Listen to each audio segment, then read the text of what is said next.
It was Brian's first day at Edison High School, and like most new students, he was anxious. Transferring mid-semester wasn't easy, but he was determined to fit in. His family had just moved from another city after his dad's job transfer, and he didn't know anyone here. As he walked through the halls, he noticed something odd. A group of students were gathered around a particular locker near the end of the corridor, their faces pale and nervous. They were whispering among themselves, casting furtive glances at the locker door. Brian's curiosity piqued. Why were they staring at it so intently? It was just a locker, number 283 to be exact. "Hey," Brian said to a kid standing nearby. "What's going on with that locker?" The boy, a skinny kid with dark hair and glasses, looked up at him nervously. "You must be new here," he said, glancing over at the locker. It's that locker." Brian furrowed his brow. "That locker? What do you mean?" The boy hesitated for a moment before lowering his voice. "No one uses that locker. Not since the incident." Naturally, Brian had to know more. That evening, as he walked home from school, he couldn't stop thinking about what the kid had said. What kind of incident could have made a locker so off-limits? The mystery gnawed at him. He resolved to ask around and learn more.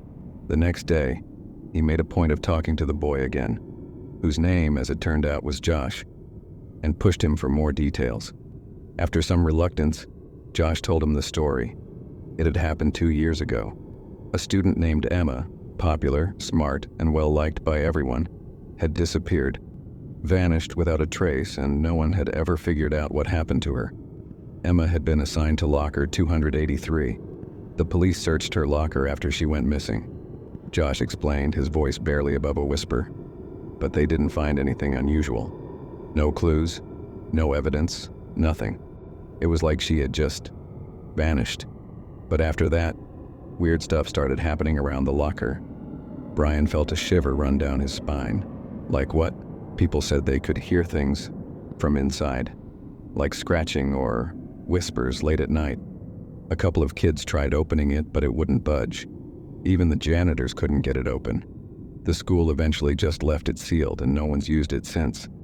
Brian didn't know what to think. The story seemed ridiculous, like some urban legend the kids told to freak out the new students. But the way Josh spoke about it, the seriousness in his tone, made it seem like there was more to the story than just a simple rumor. Over the next few weeks, Brian found himself increasingly drawn to locker 283. Every time he passed it, he felt the same strange pull, like something inside the locker was calling to him. He couldn't explain it, but he became obsessed with the idea of opening it. It consumed his thoughts. What if Emma had left something behind? What if there was a clue to her disappearance locked away inside? One afternoon, when the hallway was empty, Brian decided to try and open the locker. His hand trembled as he reached for the combination lock, but to his surprise, it was already undone. With a deep breath, he pulled at the door, expecting it to be stuck, just like Josh had said. But the locker door swung open easily.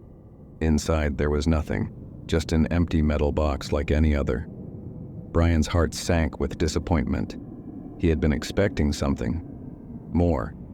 But then, as he turned to leave, he heard it. A whisper. He froze, his pulse racing.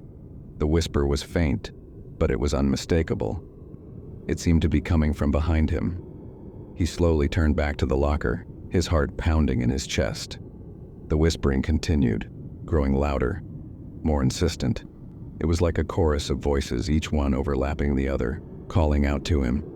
Without thinking, Brian reached inside the locker, running his hand along the back wall. His fingers brushed against something, a piece of paper taped to the inside. He pulled it out and unfolded it. Written in shaky handwriting were 3 words that made his blood run cold. "Help me, Emma." The discovery of the note sent Brian into a spiral of fear and confusion. How was this possible? Emma had been missing for years. There was no way this note had been sitting in the locker all that time without anyone finding it, unless it had appeared recently. That night, Brian couldn't sleep. He lay in bed, staring at the ceiling, replaying the events of the day over and over in his mind. Every time he closed his eyes, he saw the note, the shaky handwriting, the desperate plea for help. He had to find out more. The next day at school, Brian confronted Josh. "Why didn't you tell me about the note?" he demanded. Josh looked at him, confused. "What note?" Brian pulled the crumpled piece of paper from his backpack and showed it to Josh.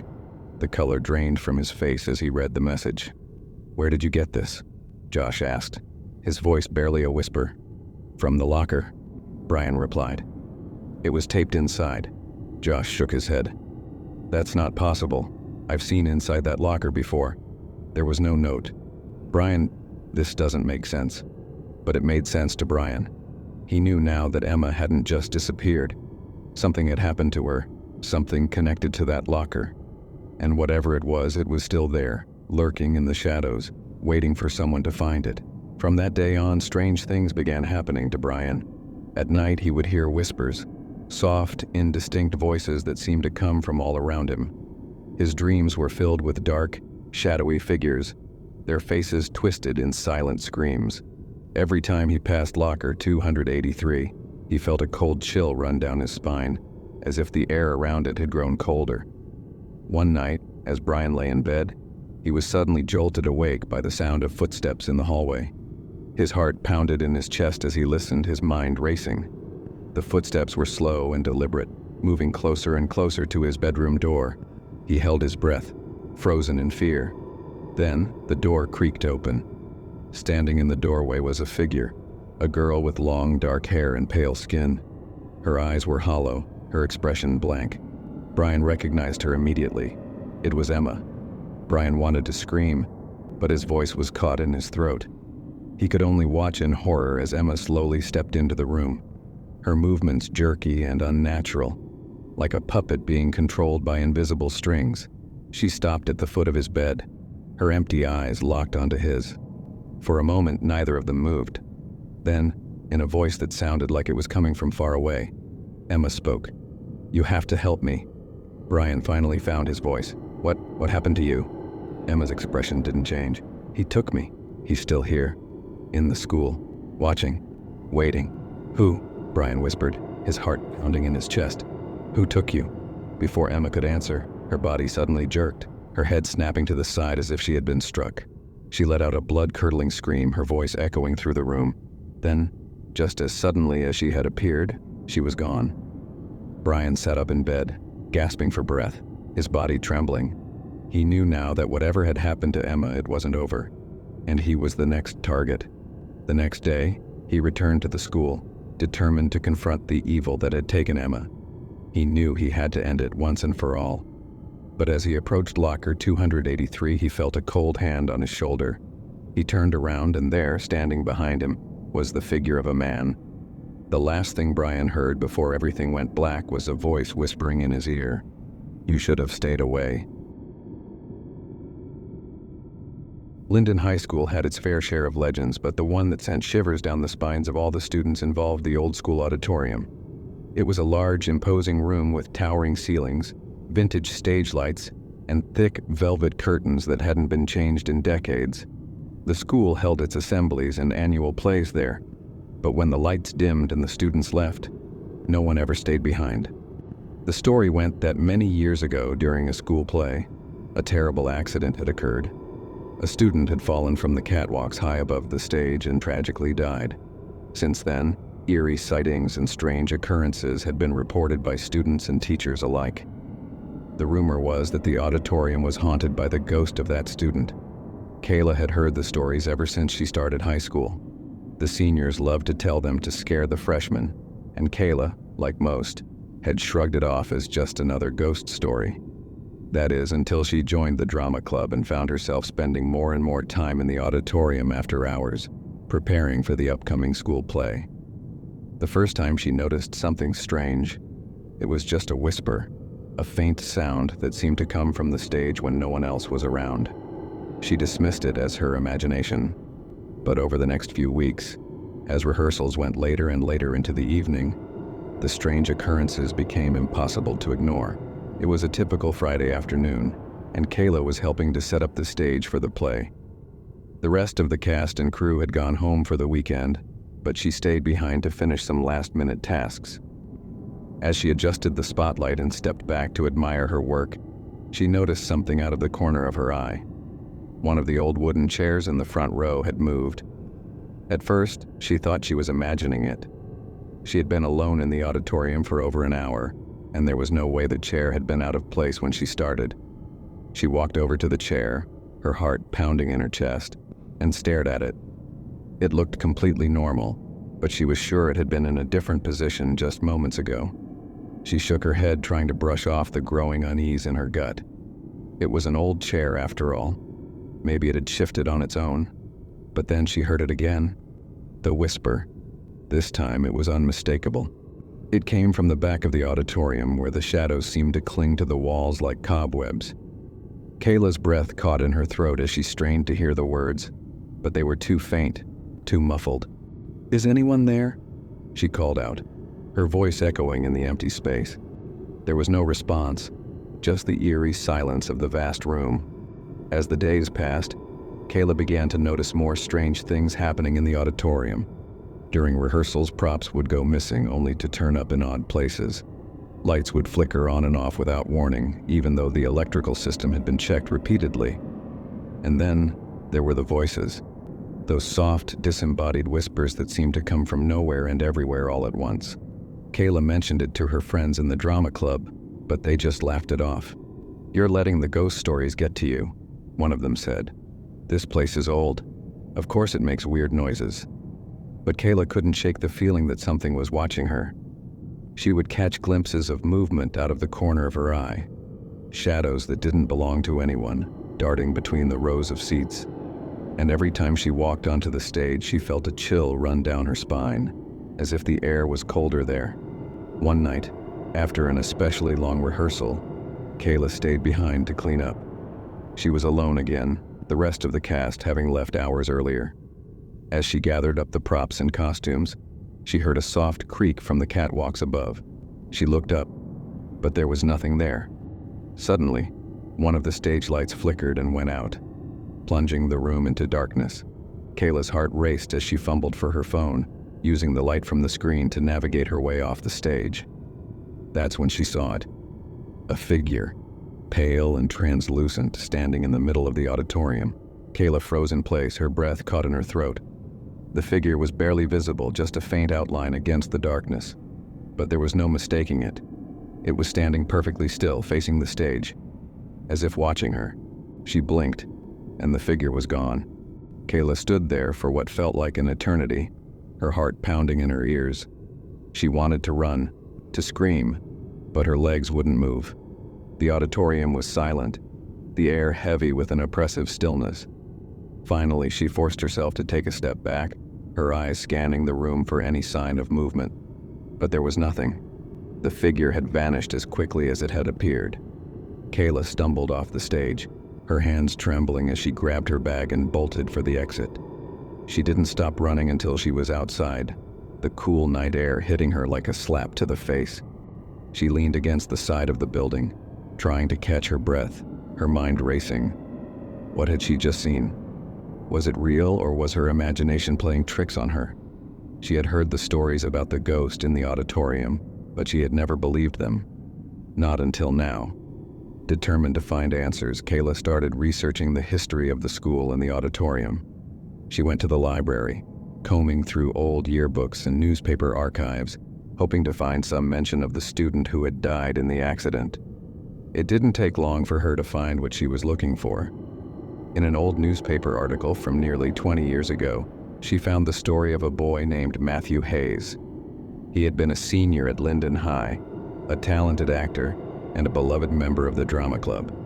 But during a performance of the school play, he had fallen from the catwalks above the stage and died instantly. The article described the accident as a tragic mishap, but there were rumors, whispers among the students and faculty, that it hadn't been an accident at all. Some believed that Matthew had been pushed, though no one had ever been able to prove it. Kayla felt a chill run down her spine as she read the article. Could the figure she had seen in the auditorium be Matthew's ghost? Was he still haunting the place where he had died, searching for justice or revenge? She needed to know more. Kayla returned to the auditorium that night, determined to confront whatever was haunting the place. She had brought a flashlight and her phone, ready to document anything strange that happened. As she stepped inside, the familiar chill washed over her, but this time she was prepared. She stood in the center of the stage, her heart pounding in her chest. "Matthew," she called out, her voice echoing through the empty room. "If you're here, show yourself." For a moment, there was nothing but silence. Then, slowly, the air around her grew colder, and she heard it, the soft creak of the catwalks above. Kayla looked up, her flashlight beam cutting through the darkness. There, high above the stage, was the figure again, standing on the edge of the catwalk, just like in the stories. "Matthew," she whispered, her voice trembling. "What do you want?" The figure didn't move, but Kayla felt a surge of energy in the air, as if something was about to happen. She braced herself, her eyes locked on the figure, waiting for it to make the next move. Suddenly, the figure vanished, and the stage lights flickered back to life. Kayla stood there, her heart racing, unsure of what had just happened.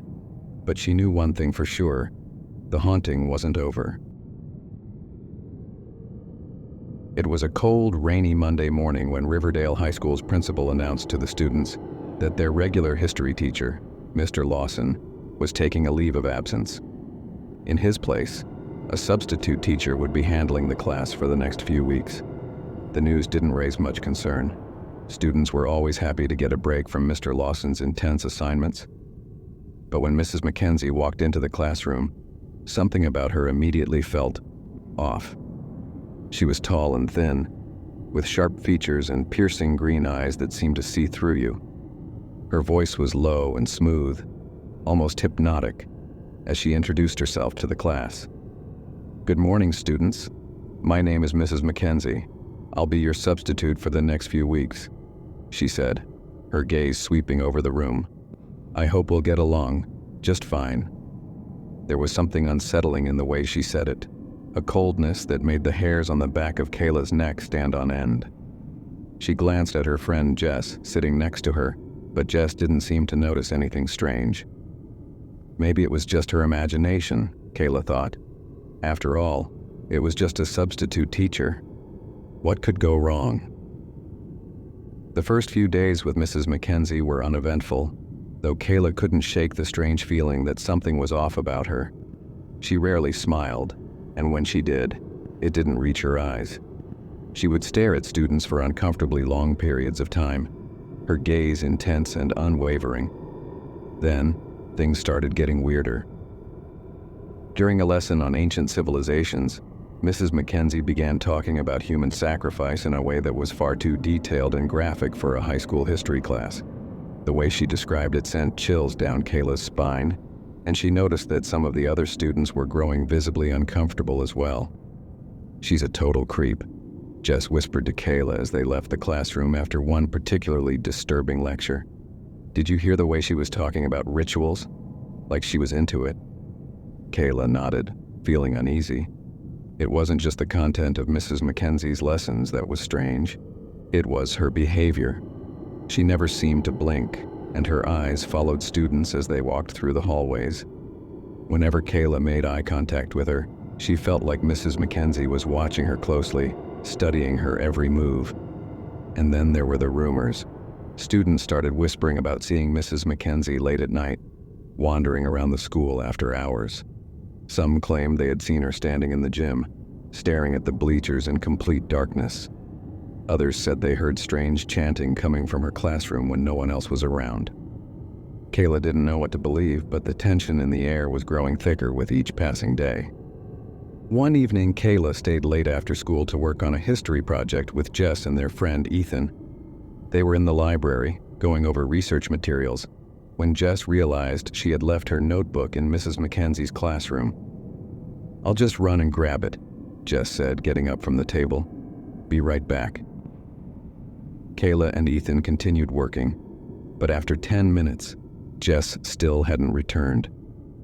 Kayla checked the time. It was getting late, and the hallways were probably empty by now. Concerned, she decided to go check on Jess. As she approached the history classroom, the door was slightly ajar, and Kayla could hear soft murmuring coming from inside. She stopped just outside the door, straining to listen. It was Mrs. Mackenzie's voice. "They don't understand," she was saying, her voice low and eerie. "But they will. Soon they'll see.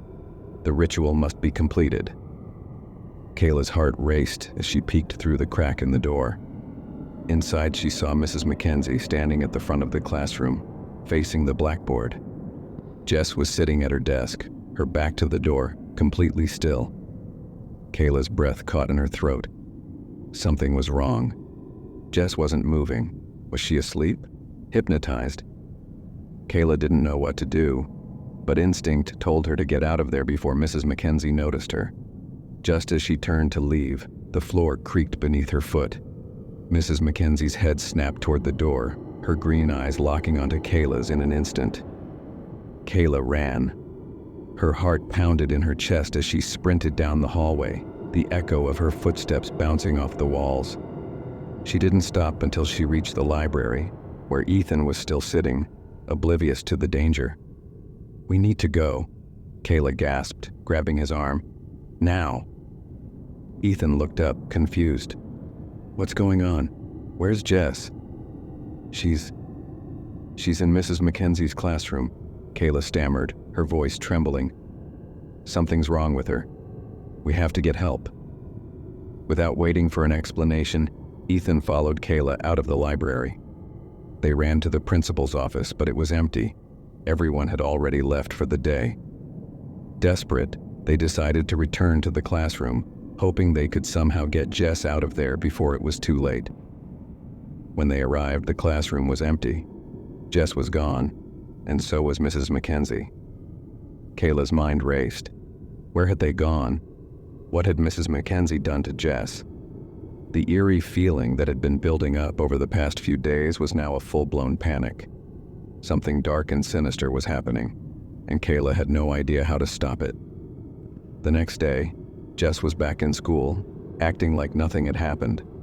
Kayla tried to talk to her, to ask what had happened in the classroom the night before, but Jess seemed distant, almost detached. "I'm fine," Jess said, brushing off Kayla's concerns. "You're overreacting." But Kayla knew something was wrong. Jess wasn't herself. She was quieter, more withdrawn, and there was a strange look in her eyes like she was hiding something. Determined to get to the bottom of it, Kayla and Ethan began investigating Mrs. Mackenzie. They searched online for any information they could find about her, but there was almost nothing.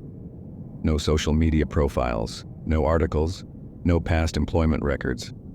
It was as if she didn't exist before coming to Riverdale High.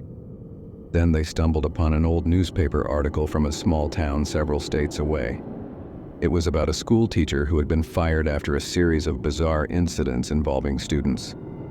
According to the article, several students had fallen ill after attending a class taught by the teacher, who had been accused of practicing witchcraft. The teacher's name was Mrs. Mackenzie.